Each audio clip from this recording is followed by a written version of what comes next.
You ready? There is a connection between the paranormal, UFOs, and the myths of ancient history. The clues are scattered across the landscape from a forbidden past, maybe even in your own backyard. There is a connection between the true nature of our reality, consciousness, and the unexplained. I'm Carl the Crusher. Let's explore the unknown.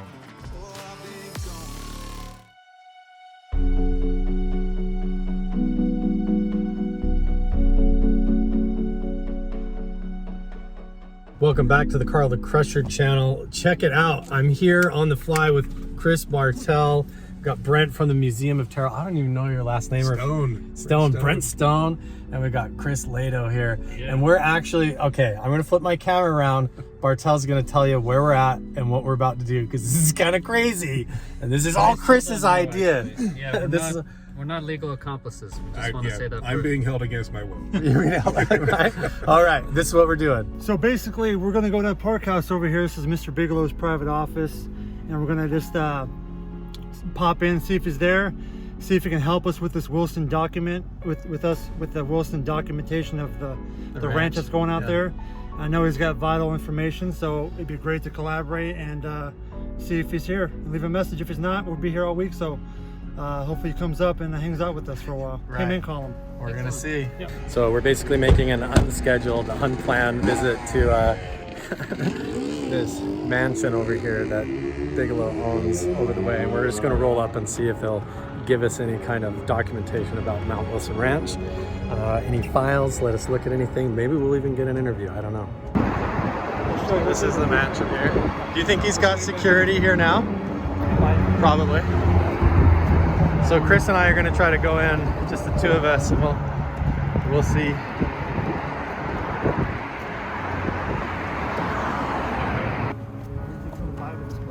This whole place is crazy.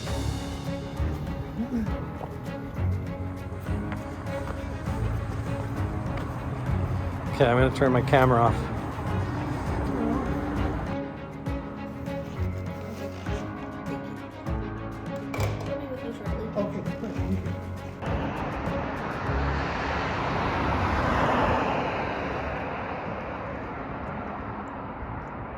All right, here they are coming out. And they're both filming. Everybody's filming. We did it. Well, that went pretty well. We didn't talk to Bob Bigelow, but we talked to Colm Kelleher. He was in Colm, yeah. And he talked about Mount Wilson, kind of downplayed it a little bit and everything, but kind of had a funny smirk on his face the whole time. Didn't he? Yeah. It was a little bit odd. All right, we're going to catch the other guys up. All right, so what happened in there? Okay. So we went in, Chris just went up to the front counter, said, "Hey, is Mr. Bigelow here? We're here to talk to Mr. Bigelow." And she was like, "Who are you?" And so she said, "Chris Bartell." And I said Bigelow or Colin. yeah, Bigelow or Colin. Huh. So yeah, she called up, and then Colin came down, just came right out and started talking to us. And to break the ice, we basically just said, we've all been having like experiences, like going to these places and having different paranormal encounters or experiences or dreams and things that affect us, and we're almost like on a certain migration back to this place, and we've all found ourselves back at Mount Wilson trying to figure out what they were doing up there. Mm-hmm. And then I told them that there has been an animal mutilation in the meadow and this, and talked about some of the locals and their abduction stories that they told and all that.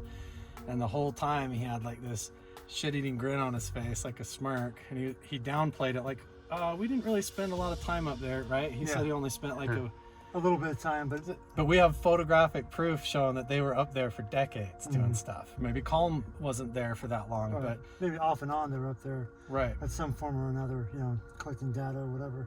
But he was like super interested, and he was like, yeah, this kind of research is a lot of fun, and he's like, it's really interesting. And he talked about how they're doing the grant for the consciousness, life after death. We talked about that for a little bit, and I taught them about some personal things, and it was nice talking to him, but also, I have questions too, and I'll probably come back just myself and talk to him about stuff one-on-one.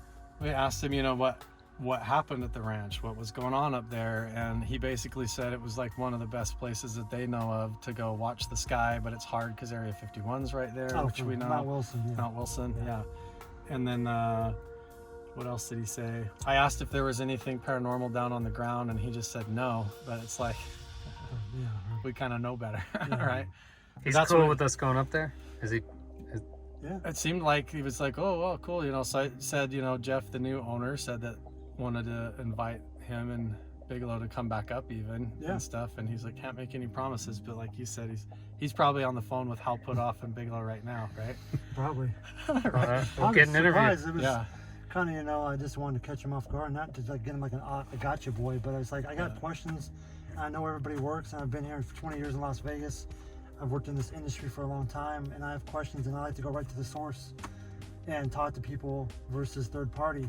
And I've been doing third party stuff for 3 years now, collecting evidence and talking to people and getting to run around certain things. So I'm done doing that now. I'm going right to the source. I mean, maybe he clears it up quickly, or, you know? Yeah, I mean, we just kind of broke the ice, but I'll come back and talk to him one-on-one, you know, with nobody else around, so we can just like really talk about some things that there's a lot about Skinwalker Ranch that people don't know about.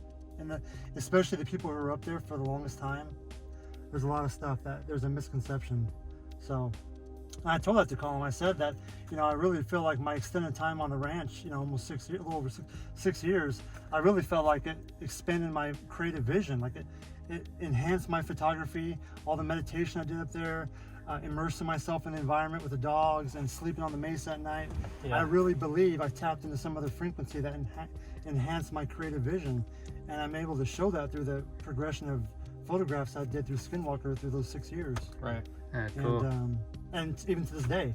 And with my flip photography, I feel like I'm tapping into a whole different frequency now. So that's why I wanted to go on this Mount Wilson thing, was to see what I can see with my eyes and what other things can. Well, wait till we start doing that and pair it up with all of your devices, Brent's stuff to enhance the meditations, and developing our own version of contact modalities and meditations and everything like that. And we're gonna go right to the source and give it a shot right now. Decided to take a little bit of a pit stop here on the side of the road. We are documenting.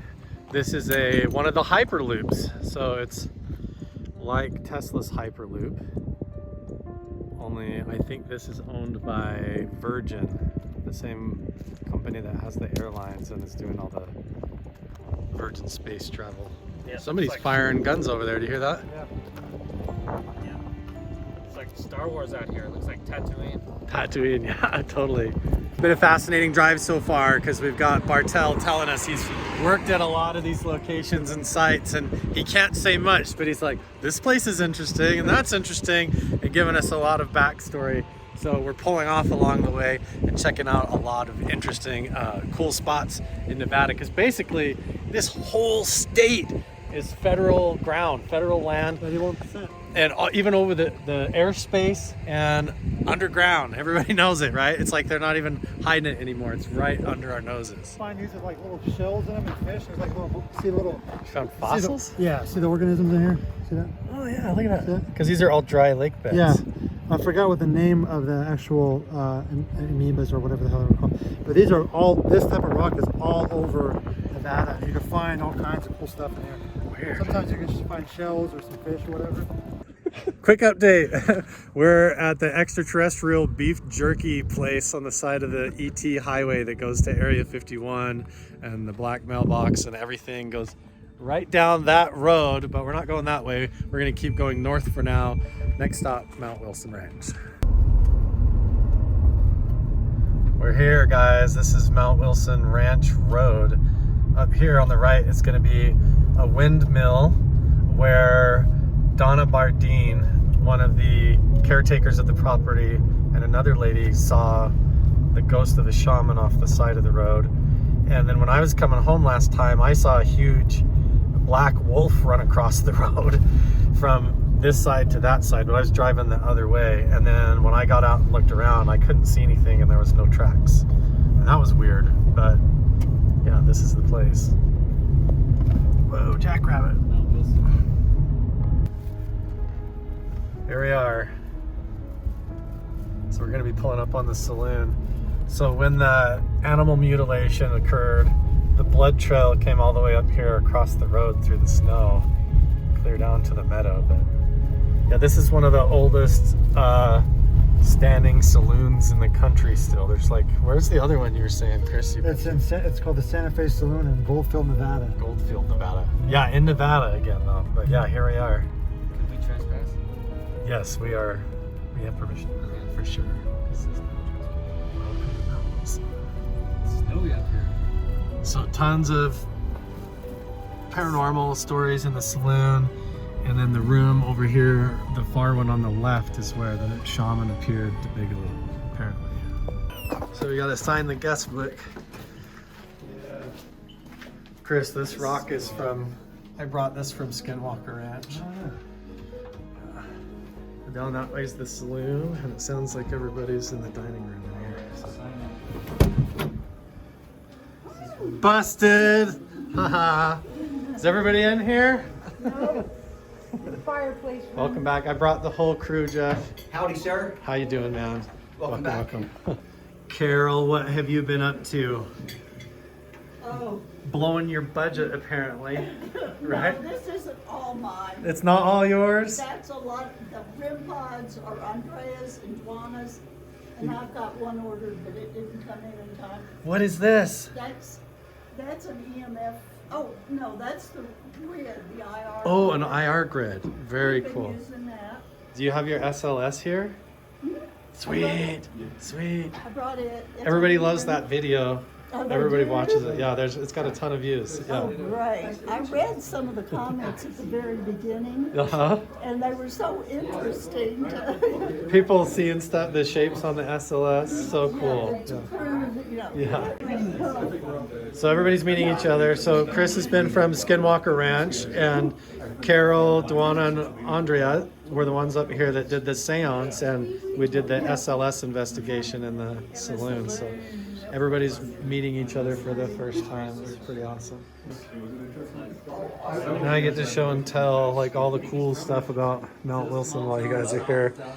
Right, so this is the Knights of Pythias sword. Brent's gonna come over here. He knows all about it. We're gonna have to do a whole thing where you tell us everything about it. Thank you. Right? It's a Pythias about 1890 to 1900. It's an early version that has the wood handle. After 1900, they started wrapping the handles. And the nearest Knights of Pythias lodge was in that ghost town down that we passed. In Pioche or Delamar. Delamar, yeah. Which is quite a ways from here. That's Really so is. I odd. don't know how it made it up here. There was nothing else in the side of the state for Knights of Pythias. And it came and fizzled. There were about 100 people that were part of the lodge, and then it died out with the gold rush. So I've been saying it's a Masonic sword or initiation sword, but that's inaccurate. Knights of Pythias or whatever, they're not necessarily Masons, right? Knights of Pythias is an offshoot organization that could be, you could be a Mason and be a member of the Knights of Pythias, but it's a side order. And it has its own creed and its own rituals. But this is a ritual sword. It's the longer swords were ritual swords used for ritual work, and the shorter swords stayed in the lodge on a Bible and things like that. So somebody was out here doing something with this that was substantial. What year would you place this? What time range? 1890 to 1890? 1890 to 1900. So that would probably fit with all. Wait till we walk down the halls and all the artifacts that we find around here. It would probably fit with that. But that's pretty interesting. What were they doing up here? We can get Jeff's permission to see about opening it up and see what the name is. These are always inscribed. They were like They have a name on them? yeah, they're like a commemorative desk set. Like you get somebody that's a commemorative gavel or something, and they always have the person's name on them, so we could trace down who this actually belonged to. Oh wow! Yeah. Let's do it. It was in the ghost towns just south of here. Which ghost town? Delamere, is it? Or Delmar? Delmar. Awesome. It's not Awesome. cold. So there you go. You have to Yep. put There's cold. nothing else in this side of the state, but once you get the guy's name, you can trace it down. That's There you go. So it should have a name on it. Yeah. Yeah, We could one open day it. we're gonna get it. Yep. The right moment, the right Yep. timing is coming. Big unsheathing. Yeah. But you can unscrew the end cap as well and pull this off so it doesn't splinter. That's And then what I you- was you- worried you about. work- Oh, so this will actually It unscrew. unscrews. Yeah, these are threaded all the way through to here. You unscrew it, and then you can work on the blade so it doesn't Yeah, mix that's up. why. at all. That's what I was afraid of. This piece of wood right here. Yeah, 'Cause I these see are- it's getting brittle. It's cracking a little. It's an older handle. After 1900, they started wrapping them with leather and braided metal wrapped. Great White, I should say. There was a group up here, but I mean that's not really close. Do you think they were camping up here at the cabin and mining up here around? I guess like I have no clue. No clue. Really, like you said, once we figure out who, then we can maybe figure out more. What was that? Is this the hangar that you found? This was on there. Yeah, that's not. And this was that's buried. not standard. No. Yeah. And this was buried in the sand. Yeah. And again, you actually felt it. Yeah. See It's how all, yeah. You ran over with the ATV, right? Yeah. we're all getting a tour now of the fireplace, the lounge area, going down to the saloon, and I'm kind of curious what everybody thinks about this mysterious globe that Jeff has. So this fireplace, if you come look at it, it's full, like they built in like wine glasses and mining cores and tools and lanterns, all mortared into the stoneworking of the mantle. So it's pretty cool. Man, the lighting goes bad when I use my 0.5. Brent, come and check out this globe over here and see if you notice anything interesting. Just take a gander.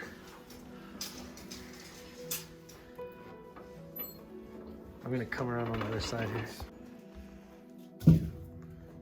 Do you see what I see?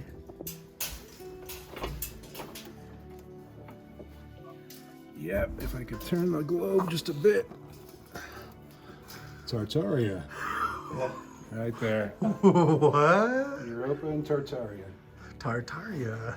So what do we have from the Americas here? How do you figure? Oh, right. My man actually spun the He globe. spun the I globe. didn't even know the globe spun. You've been Thank afraid you. to spin it. And Brent just, This one might have some relevance to this us is Tartaria. here. Tartaria, and if you come over here to America Septentrionalis, you get the lost cities What? of Quivira and Tachana and the Wait, quick. Regnum.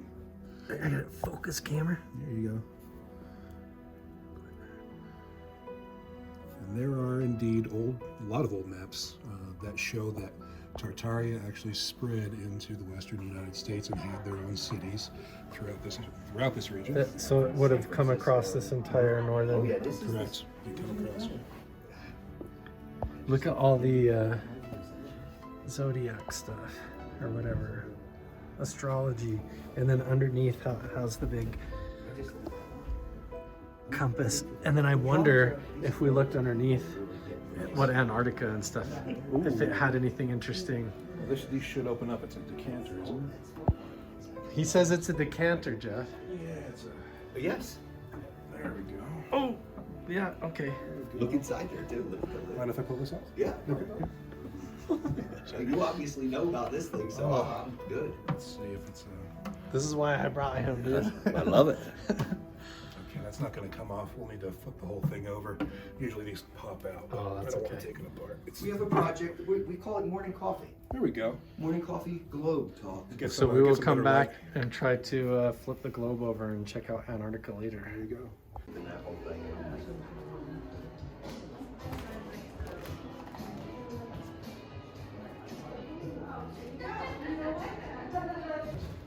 Isn't this amazing? It really is. It's like one of the oldest freestanding saloons like that still exists in the country. So there's been all kinds of paranormal stuff that's happened in here too, like people sitting at the bar seeing the reflections that there's people up on the balcony when there's really no one up there.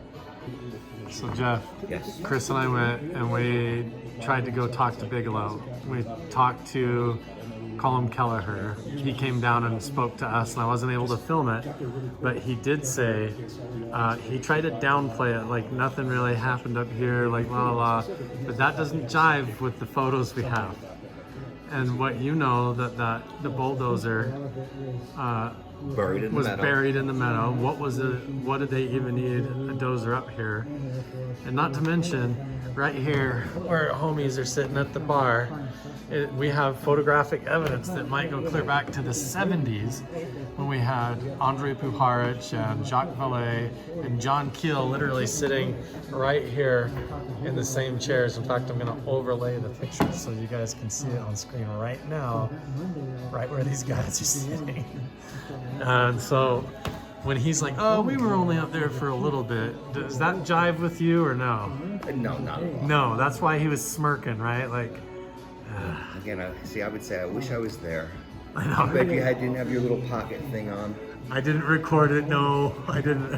I did give him my number and told him that him and Bigelow should come back up to the ranch and talk to us. Yeah, so we'll see. Nice work. Yeah. From Vandenberg, maybe something coming up, but it, you know, again, didn't go in this direction. It's not usual for that, and that was an absolutely unusual one. So that's why we're talking about getting those the Sky 360 systems or whatever, the meteorite tracking That would systems. have been ideal for something. We like could, that, for sure. we were just talking about getting the Sky Hub set up here and then, or Starlink, not Sky Hub, the Starlink, and then we could do that here at Mount Wilson. If it had a That's Starlink, part that of would be awesome. why you're here, Yes. to see if this is a viable spot to do this If you program. need uplink, it would be great to have internet. Yep. So the idea that Jeff and I have been talking about is having like sort of a command center with internet and like an interview station, almost like a podcast studio, like an actual place to do research, conduct experiments, do meditations and all of that. And setting that up maybe like right even in that room right there, right? There she is. Haha, gotcha. So was that in the These guys bunkhouse? will love it. You had something run up behind you like I did down there? No, I was right here by the fireplace. Oh, here. Yeah. Okay, down the hallway. Yeah, and we were all hanging out in there, and then they all went to bed, and I just did the fire a little more, and I was standing there, I was looking at my phone to turn on the flashlight, and it literally felt like something ran up behind me, because I jumped and I turned the flashlight on, I was looking around and there was nothing there, but you could hear like... That and the feeling of like there's a mesh of like cobweb sensation, like static electricity that like goes through your body or across your face and stuff, and that's very weird. But yeah, the rushing up behind you, That was weird. I had that down in the bunkhouse too, so very I'm like, she left me.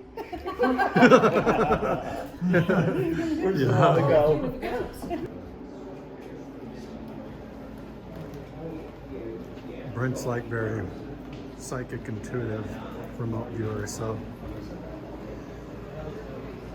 everyone I brought here is like a walking biosensor except for Lato. He's a walking critic and skeptic. I need to test this room out for infrasound. Yeah, so I get weird tri-field meter readings in the other door in there. Okay.